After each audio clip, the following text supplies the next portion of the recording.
skier about to throw down. Kentucky really wants it. Oh! Travis Ganong now out of a daunting start out 5 foot. So let's watch it. Such a beautiful skier. Nice line up there for Travis Ganong. Hard on that left-hand ski.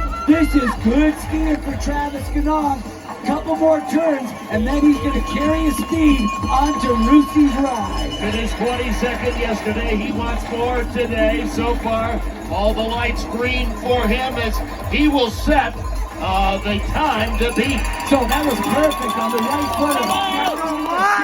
So coming up, this is Screech Out. This is where Roman Balvin had the trouble. Get on that right ski. Now here's the left footer. Travis Ganong in his tuck early. That's amazing. Yeah, he looks great. He looks great. On fire now for the United States.